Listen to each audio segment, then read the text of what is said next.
Welcome to Comedy on Tap, everyone. My name is Mark Bonto for another exciting, funny episode. We don't know that yet. We don't know that yet. We don't know that yet, you're right. Of Comedy on Tap. Today, my guest is the one, the only, very funny young lady.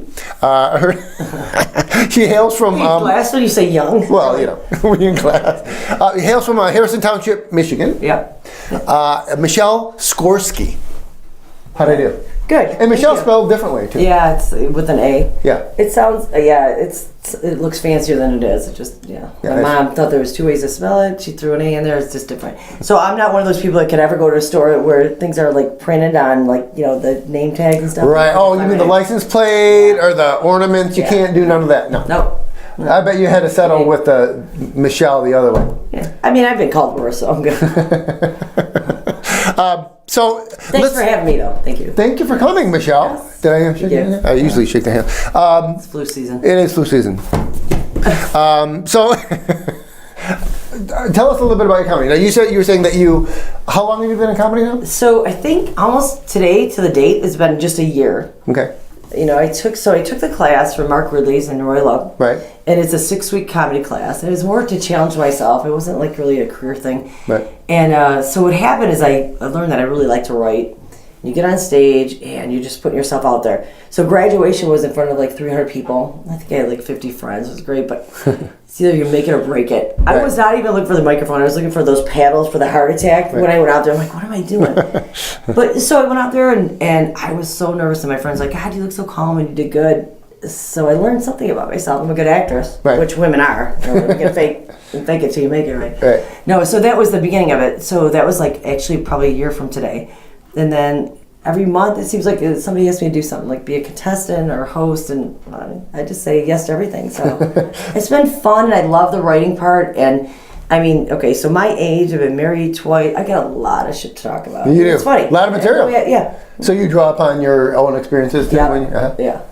Yeah, exaggerated a little bit. So, like, kind of newly single, like 9 months. So that's been a whole new comedy act with this dating and all that. So. Really? So you talk about that? You talk about dates and boyfriends and stuff like that? Yeah. Well, I've never seen. So when you go on a date with me, you got to sign a disclaimer. Before we sign a disclaimer, because I'm going to use some of this material. Yeah. Can I use the fact that you know, whatever the guy does? Yeah. I'm sure you've got some stories about that. Not so much about dating, but I mean all the other stuff. Yeah. I know. So what about in comedy?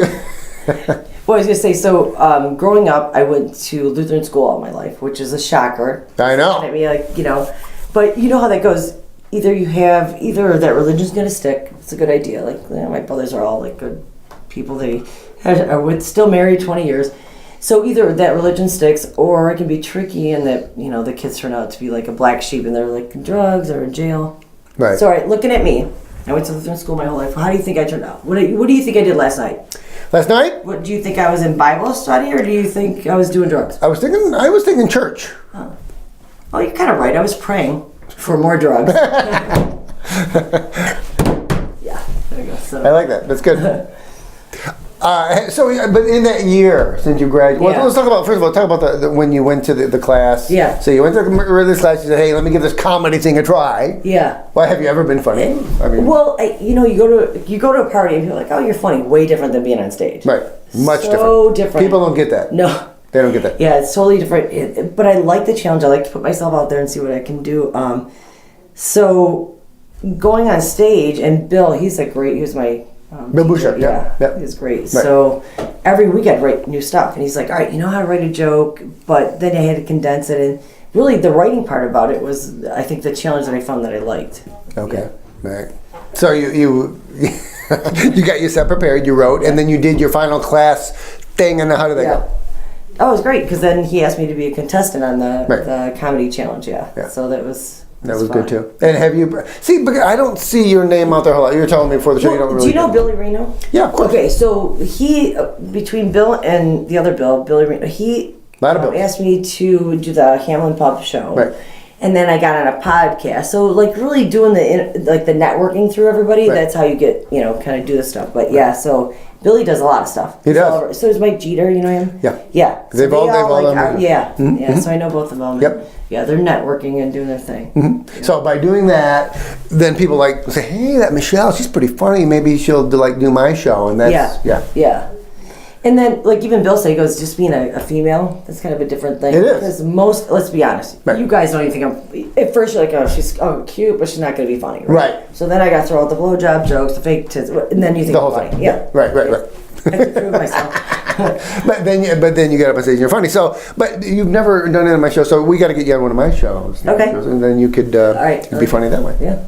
So, but Well, I then, mean, if you want to pack your bar, then I'll come. I mean, yeah, I got a good following. well, okay. So, was this comedy thing did it just spring up on you? Did you always want to do comedy? No, never did. Really? Yes, it sprung up on me. I didn't even think it was funny. I didn't like to go on stage. Like I said, my one friend, he's like, oh, you're funny, you should do that. But it's just more of a challenge. I like to challenge myself. So it was nothing to do with, I thought I was funny or a career thing or anything like that. So it just came up and you said, okay, why not? I'll do something different. Yeah, that's what I do. Every part of my life, there's all just different things that I do. It's like a challenge, but yeah. What kind of comedians do you like? Do you like what kind of humor do you like? I like Amy Schumer. I like my influences were what's the black guy? I can't think of it. The leather suit. I can't even think of him. Chris Rock? Yeah, like him. Yeah, so kind of that sarcastic. Yeah. Eddie Murphy. Yeah, Eddie Murphy. Eddie Murphy. How could I forget him? I knew I would remember his name. Oh my god, I remember Delirious and then Raw, wasn't it? Yeah. Right. Yep. Those are funny. So just like true life things that you say and just Well, is that how you? So you were talking about like some of the guys you dated and some of the things you did. So what do you write these things down and say, okay, I'll remember that? Yeah. What do you do? Okay, so here's a story. It's funny. I've been married twice, so I remembered a story from my first husband that I put in my my comedy act. So he didn't know, and I said, "Hey, I used your Whopper joke." So the joke goes like this. So it's talking about like living with each other and how you learn like all these gross habits and everything's like. Right. There's nothing sexy about living with each other. You know what I mean? Like you better have a good relationship because it'll take you right to the end of the relationship if you don't, right? Good point. So I'm walking past the hallway and I see the door open in the bathroom. And I'm like, oh, he's got the door open. I can see him on the toilet, so he's taking a shit with the door open. Not a big deal. I can handle that. Right. It was the next thing I saw. I'm like, wait, what?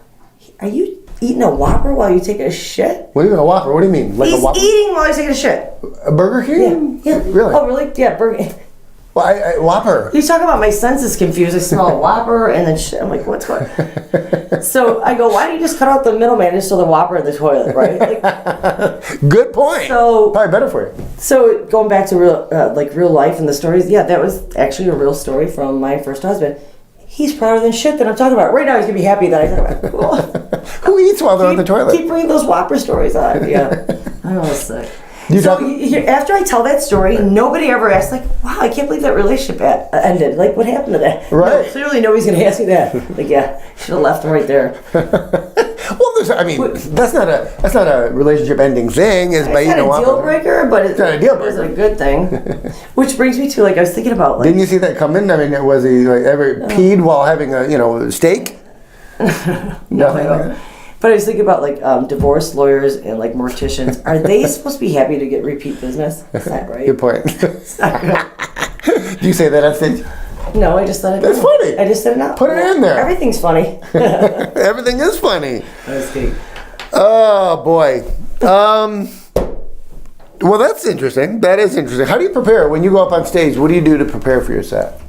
So I do like bullet points. I don't memorize everything because I learn. Even with my job, when I trained and I memorized everything, if you skip a word, you're all screwed up, right? So a better way to do it is kind of like a loose setup and just like bullet points. So, but there's segues, and I had to go from that one, like no kids to boobs to, I had to go from there to do the segue, but it's just a bullet point. So yeah, it's not memorizing exactly. So, but you back to the boobs, what? You're looking at me like, what would you say? Well, no, I mean, and that's interesting.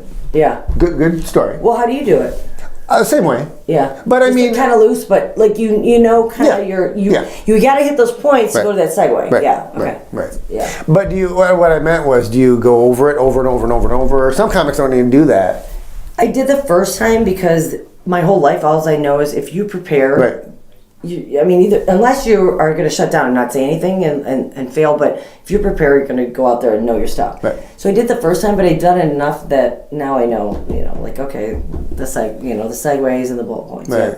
Yeah. Do you throw in any new stuff? I mean, obviously, so it's been 1 year. Is it the same set? No, it's different all the time. It kind of like I put in a little bit of different stuff every time, just because I know the stuff. When I listen back to the tape, I'm like, okay, they laughed at that, which I wouldn't even think that was that funny. Right. Doesn't matter. The audience laughed at that, so they keep that in there, right? So the Whopper joke, that's a big one. I tell a story about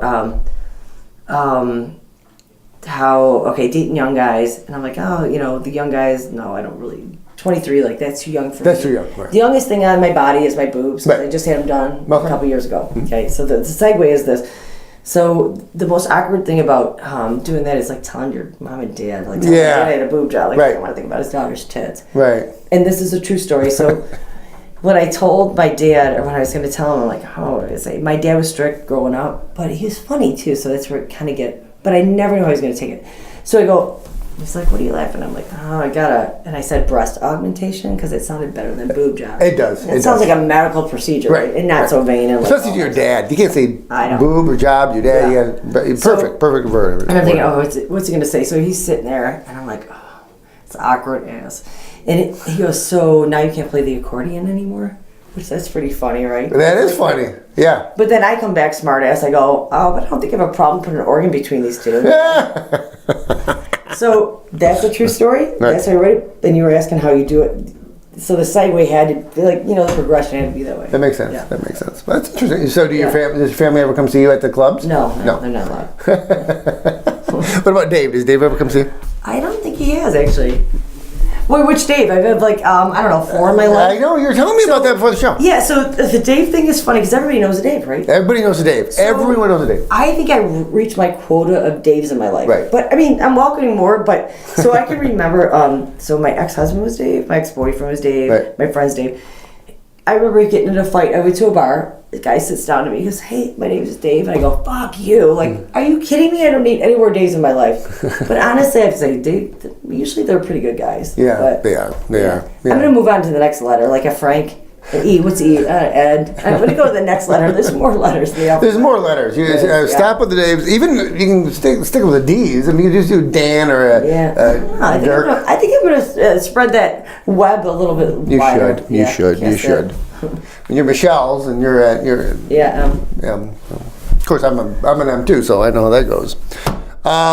Do you have any stories about some of the times you do stand up? I mean, I have more personal stories. Yeah, but tell us a personal story. Well, it was funny when you said. So I was thinking about my friend drunk called me the other day. What was his name? His name's Burns. Oh. And so I'm like, if you're drunk calling me, you got all the way to the M's. Because exactly where my mind He was drunk calling you, gotcha. Yeah, I'm like, wait, you skipped over Lexi and then Brianna, Brittany? I go, you got to the M's. Like, I don't know, it was the last thing on my call. But I just thought it's funny because it was his call log, not his context. Because there's no way he would have got to M's already, right? Right. And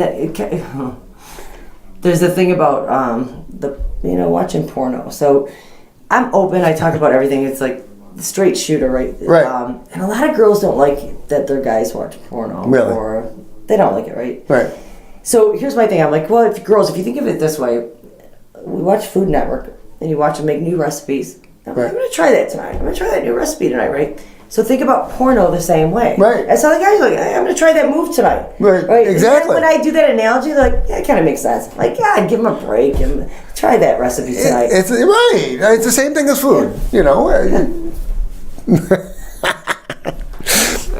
If you want to throw in some new ingredients, spice it up a bit. A hot skillet. There's just so many jokes right now that we can make. Yes. Well, that's good. And so your current Dave, I don't know. I'm single. You're single. So yeah, that's been interesting. Do you like the single life? I mean, what's do you have kids? Exhausting. It is exhausting. I never had kids. Never had kids. Single, no kids. You told me your age before we went on. Yeah, and we'll keep that. We'll keep that a secret. No, I don't care. I don't care. That's fine. But no kids. Was that by choice? Yeah, actually it was. And it's a funny thing about having no kids. At first, when you're 20 and you tell people like you don't want to have kids, they're like, oh, you're selfish. So I started learning like then when I was 30, the way that you say it is different. And I so I had a procedure that I couldn't have kids. Right. So then when I see people and they're like, hey, do you have kids? I'm like, no, I can't have kids. Then they feel bad for you. But I can't have kids because I had a procedure, right? But look at the difference in the way they talk to me. I know. And the way they, Yeah. like, no, I can't have them. Isn't it interesting how people do that? Like, you're selfish. And I was like, oh, I'm like, yeah, no, I chose that. I don't want that. The worst thing is, like, if somebody's sitting there with their kid and you feel obligated that you have to ask, like, how old is that kid? Right. And then they come back with like, oh, he's 128 months. I'm like, what? I don't even care that much about that. Oh shit! Now I got to do fucking math to figure out how old he is. Really? Why do they do that? I don't know. We don't do that as an adult. But do you agree? It's like, wait, I got to figure out how old he is. Dumb. Yeah. I don't say I'm 5,017 months. And I think that'd be a lie. First of all, I think that's a little shy. It's a little shy. But we don't. I mean, we don't. I mean, we do talk about kids like in months. Yeah. We talk about kids like. No, it is. I think because they're. I don't know, but I think their food and their clothes all by months. Right. Yeah. Yeah. So, Why though? Right. Why are they but, different? Come on, parents. Let's round up a year. Like, is he 1 or 2? Let's not even go. Not 24 months, 23. Like, just round up. How old is he? Because I'm asking you just because I feel like I have to. Yeah, because you don't really care. I never had kids. The only time I want to hear like baby and bottle in my house is like, hey baby, you want another bottle of Miller Lite? That's the only time I want to hear it. Is that part of your? Is that? That's a good one. Throw it in if it's not. So yeah, the one test I was happy not to pass was my pregnancy test. Gotcha. Yeah. Gotcha. Yeah. Was it blue? Was it no? What is it? What? I don't know. I don't know. You know. Yeah, you don't know. Maybe you are pregnant. Maybe you are pregnant. No. You don't know. No. Not gonna have it. You don't know that. I mean. No, the world should thank me. They don't want another one of these. So I did have a baby. It's like once they made you, they broke the mold. Oh. That's it. Yeah. Throw away the mold. Right. Right. Once I was made, they had more mold. I don't know what that means. So. Yeah. So I'm single and drinking double. Right. So it works out really well. So, okay, going back to the, this is part of the comedy, the boob thing. Yeah. People say, hey, are those fake or real? I'm like, they're real expensive, right? So, I think they're like $5,000, and I got them done after I was divorced for the second time. My second husband's like, oh, you don't need a boob job, you're pretty, blah, blah, so I didn't get them done. And then he's like, you should do something like get your LASIK done to get your eyes done. Right. So, all right, I got my eyes done. And then clearly I could see I needed a boob job.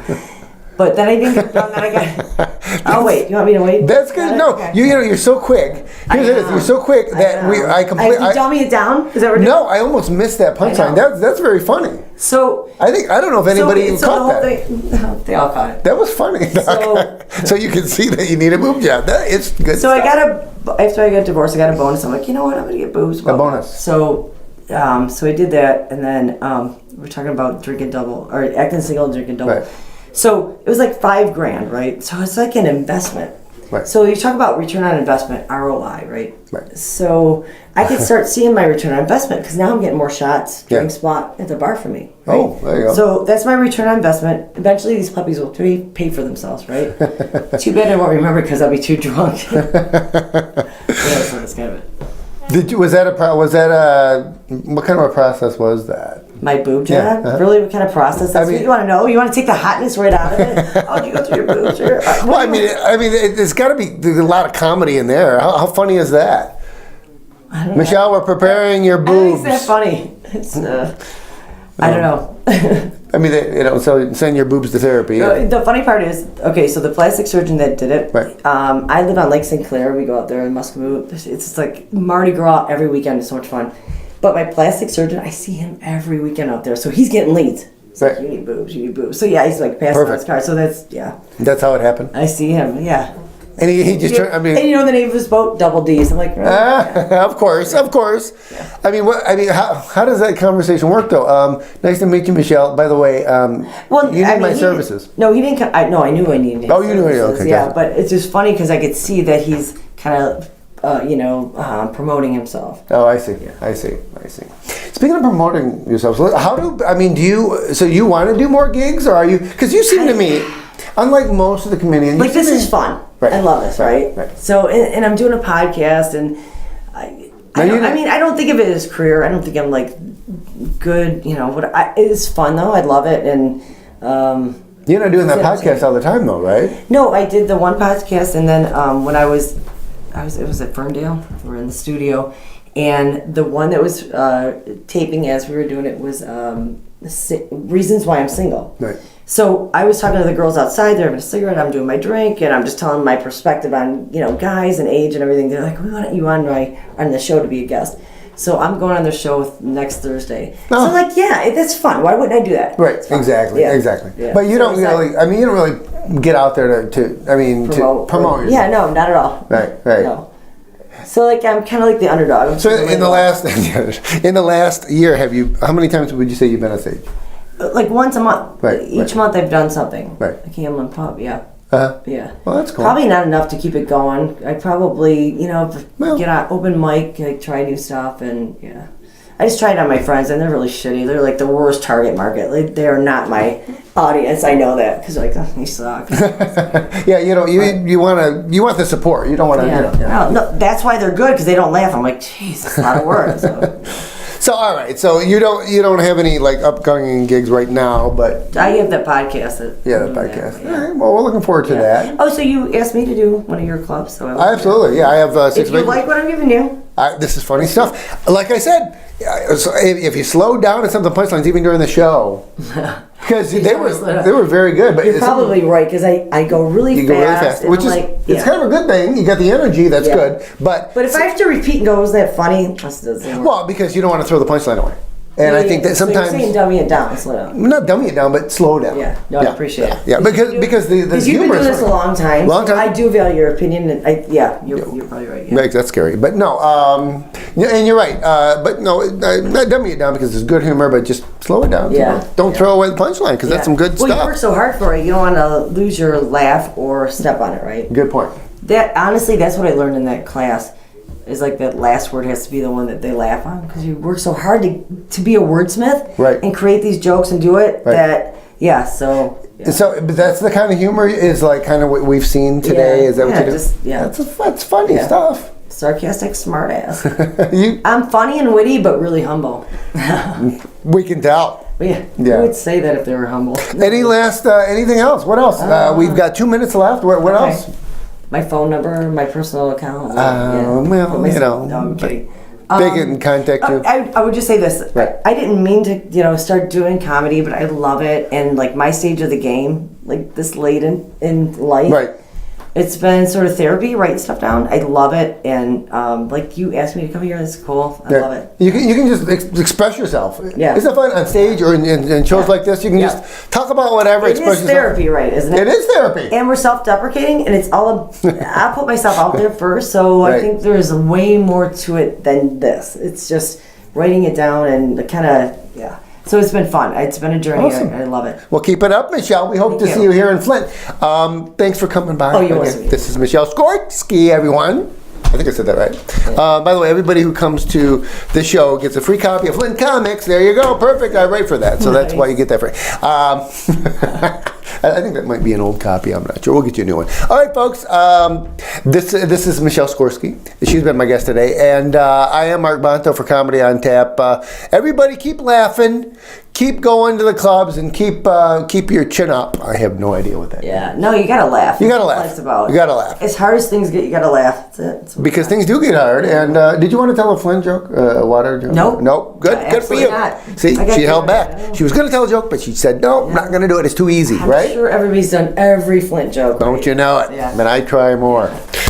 All right, everybody. Thanks so much for watching. Have a funny night. Somebody give me a water, please. A water over here. There we go. Thanks.